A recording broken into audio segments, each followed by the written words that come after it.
ki chanu chapan ngai ti mun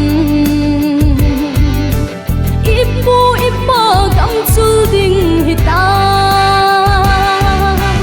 lung le tha si kho mu hite mi te nuôi si chang val ta fe apung achang sei po te agam kain ki khen ta po hite tu kite dia warning bell again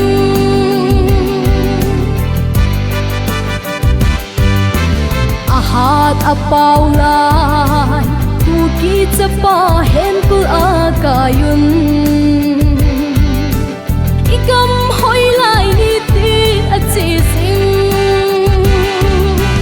lung le tha si kho mu hite mi te nuôi si chang val ta fe apung achang sei po te agam kain ki khen ta po hite tu kite dia warning bell again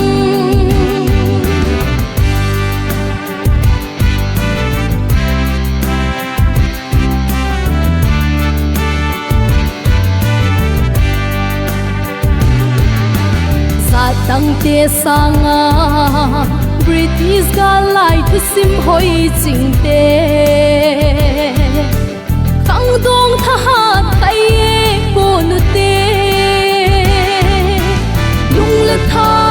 si kho mu hi te mi te nuôi si chang val ta fe apung achang sei po te agam kain ki khen ta po hite tu kite dia warning bell again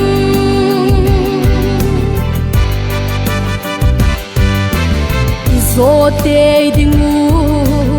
Israel pan pi pakai pa them chu ei ho dinga gal zo pa a hi le tha si kho mu hite mi te nuôi si chang val ta fe apung achang sei po te agam kain ki khen ta po hite tu kite dia warning bell again